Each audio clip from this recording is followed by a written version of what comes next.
بسم اللہ الرحمن الرحیم۔ السلام علیکم، میں ہوں کلثوم اور آپ دیکھ رہے ہیں میرا یوٹیوب چینل۔ میرا 2 ماہ کا بجلی کا بل 80,000 روپے آیا ہے۔ میں بیکری چلاتا ہوں، سمجھ نہیں آ رہا کہ بجلی کا بل دوں، مہنگا آٹا خریدوں، سٹاف کو تنخواہیں دوں یا بل ادا کروں۔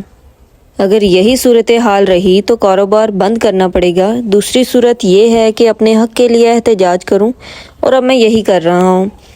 یہ کہنا ہے پاکستان کے زیر انتظام کشمیر کے شہر راولہ کوٹ میں بیکری کے کاروبار سے منسلک راجہ وقار کا۔ اس کا کہنا ہے کہ مہنگائی کا ایک ایسا طوفان امڈ آیا ہے کہ مجھ سمیت متوسط اور غریب طبقے کے لیے جسم اور روح کا رشتہ برقرار رکھنا بھی مشکل ہو چکا ہے۔ وہ کہتے ہیں ہم رواں برس مئی سے احتجاج پر ہیں۔ حکومت چاہے گرفتاریاں کرے، مقدمے درج کرے، جو اس کا دل چاہتا ہے کرے، ہم اب احتجاج سے باز نہیں آنے والے۔ کشمیریوں کے صبر کا پیمانہ لبریز ہو چکا ہے۔ پاکستان کے زیر انتظام کشمیر میں گزشتہ کئی مہینوں سے جاری احتجاج اس وقت شدید ہنگاموں میں تبدیل ہو گیا جب مظفر آباد اور راولہ کوٹ کے اضلاع میں پولیس اور مظاہرین کے درمیان تصادم ہوا، اور اس کے رد عمل میں کشمیر پولیس نے کئی رہنماؤں اور کارکنوں کے خلاف مقدمات درج کیے اور گرفتاریاں کیں۔ ان گرفتاریوں کے بعد کشمیر کی خواتین نے بھی مختلف شہروں میں دھرنے دینے شروع کر دیے۔ راولہ کوٹ سے تعلق رکھنے والی نوشین کنول ایڈوکیٹ کا کہنا تھا کہ جب تحریک کے رہنماؤں اور کارکنان پر مقدمے درج ہوئے تو اس کے بعد خواتین بھی میدان میں نکل آئیں۔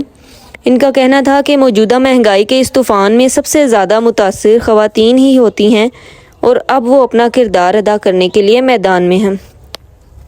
پاکستان کے زیر انتظام کشمیر میں احتجاج تو کئی ہفتوں سے جاری تھا، لیکن صورتحال اس وقت کشیدہ ہو گئی جب گزشتہ سنیچر کو احتجاجاً بجلی کے بلوں کے جہاز بنا کر دریائے نیلم میں پھینکنے پر عوامی ایکشن کمیٹی کے ارکان اور مظاہرین کے خلاف مقدمات درج کر کے نہ صرف انہیں گرفتار کیا گیا بلکہ دھرنے کے مقام پر لگے کیمپ کو بھی اکھاڑ دیا گیا۔ اس کی وجہ سے مظفر آباد سمیت کشمیر کے مختلف شہروں میں مظاہرین سڑکوں پر نکل آئے اور بازار بند کروا کر سڑکیں بلاک کر دیں۔ پولیس کو مظاہرین کو منتشر کرنے کے لیے آنسو گیس کا استعمال کرنا پڑا۔ حکومت کے مظاہرین سے مذاکرات کے بعد اگرچہ عوامی ایکشن کمیٹی کے رہنماؤں کو رہا کر دیا گیا، تاہم جمعرات 5 اکتوبر کو کشمیر بھر میں ایک بار پھر پہیہ جام اور شٹر ڈاؤن ہڑتال کی گئی اور پرامن مظاہرے کیے گئے۔ کشمیر کے صحافی طارق نقاش کے مطابق کشمیر کے عوام میں گزشتہ کچھ عرصے سے بے چینی پائی جاتی ہے، جس کی مختلف وجوہات ہیں۔ حالیہ احتجاج کی وجہ بنیادی طور پر 2 اہم معاملات بنے ہیں۔ ایک تو آٹا اور دیگر اشیاء خورد و نوش پر حکومتی سبسڈی کم کرنا، اور دوسرا بجلی کے بلوں میں اضافہ ہے۔ ان کا کہنا تھا کہ احتجاج مئی کے ماہ میں شروع ہوئے اور اس کا آغاز راولہ کوٹ سے ہوا تھا، جہاں پر آٹا اور اشیاء خورد و نوش پر سبسڈی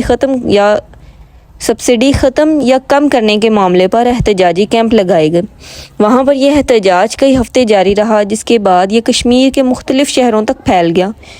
طارق نقاش کے مطابق ابھی یہ معاملہ چل ہی رہا تھا کہ بجلی کی اضافی قیمت کا معاملہ سامنے آ گیا، اور اس میں شدت کچھ دن پہلے اس وقت پیدا ہوئی جب مظفر آباد اور راولہ کوٹ میں لوگوں نے بجلی کے بلوں کو نظر آتش کرنے کے علاوہ دریا بند کر دیا۔ ان کا کہنا تھا کہ اس موقع پر مظاہرین اور پولیس میں جھڑپیں بھی ہوئیں، جس کے بعد پولیس نے مقدمات درج کیے۔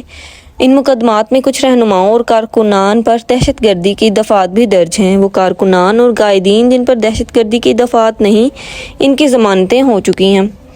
پاکستان کے زیر انتظام کشمیر میں دسمبر 2022 کے بلوں میں بجلی 9 روپے فی یونٹ تھی، جو اگست 2023 میں 32 روپے فی یونٹ تک بڑھا دی گئی۔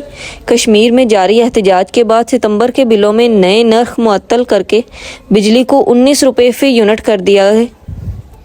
مظاہرین کا مطالبہ ہے کہ چونکہ کشمیر میں پیدا ہونے والی بجلی وابڈہ انتہائی سستے داموں یعنی 1.30 روپے فی یونٹ میں خریدتی ہے، اس لیے کشمیر والوں کو یہ اسی قیمت یا کم از کم رعایتی قیمت پر دی جائے۔ حوالے سے جب وزارت امور کشمیر کے پبلک ریلیشنز آفیسر مجیب قادر سے رابطہ کیا گیا تو ان کا کہنا تھا کہ بجلی اور بجٹ کے معاملات وابڈہ کے محکمہ اور وزارت خزانہ دیکھتی ہے۔